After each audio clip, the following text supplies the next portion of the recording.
Good day guys, meron tayo ditong gagawin na leg ng electric fan.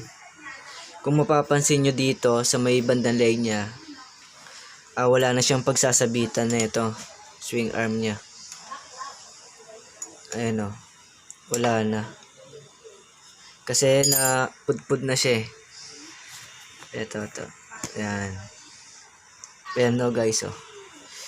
Na pudpud na yung pinagsasabitan ng niya, ng swing arm. Bali, ang gagawin nating diskarte ngayon para hindi na tayo bumili ng bagong leg ng electric fan. Meron ako ditong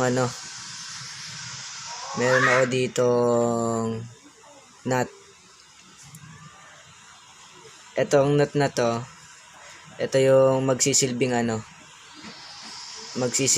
sasabitan ng swing arm. Yan, ganito. Bali, ito yung swing arm niya. Tapos ang mangyayari, ganito. Ito yung magsisilbing niya. Sasabitan. Yan. Bali, itong nut na to, yung size na ito, 4mm. O kaya hanap kayo kahit anong size ng nut, basta magkakasya yung nut dito sa may butas ng swing arm niya. Ganito lang gagawin natin guys. Ito. Tapos etong tornilyo, pasok muna natin dito sa nut. Napudpud na kasi yung bilihan dito sa amin medyo malayo. Kaya gagawin natin to ng diskarte. Yan. Lagyan ng ilaw para makita nyo. Tapos ito, lagay lang natin sa butas. Yan. Tapos ikutin lang natin yan.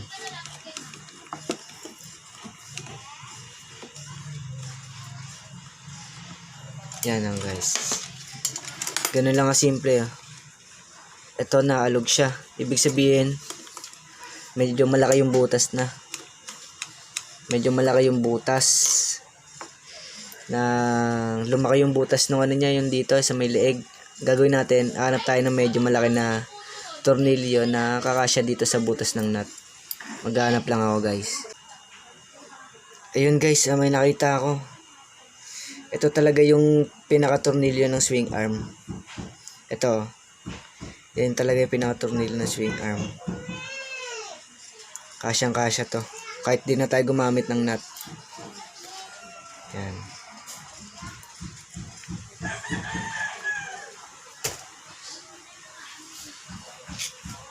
Meron ako nakikita sa Shopee na ganito eh. May nabibili na ito sa Shopee. Tapos yung niya pala guys, paigpit niya pakaliwa. Hindi pa kanan.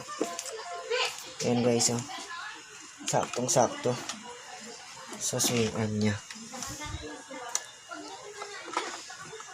Guys. Okay na guys. Saktong-sakto to.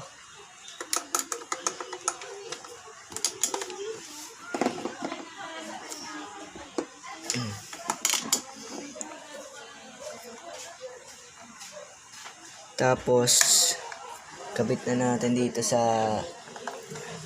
gearbox yung swing arm.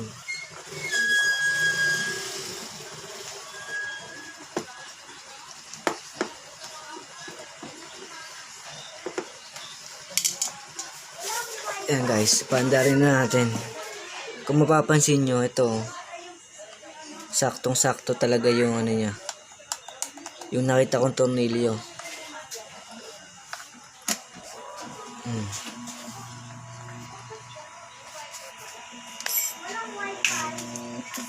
Kaya nagamit pa natin yung leg niya guys. So ito pala ang pinakamagandang mag-stakay na ito, yung tornilyo na ganito. May nakita ko na ito sa Shopee 10 pesos yung isa na ito. Para in case na hindi na kayo bibili ng leg. Pero pwede rin yung diskarte nung yung isa. Kapag wala kayong ganito, ito lang yung nut. Tapos medyo lakaran nyo lang yung yung tornilyo, nakakasya dito. Para hindi siya, kapag umikot siya, hindi siya matanggal katagalan.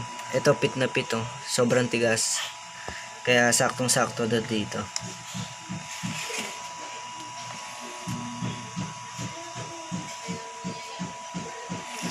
Yung guys, hanggang dito na lang yung video. Sana naman i-like nyo yung video natin. Saka pa-subscribe na rin guys. Maraming salamat.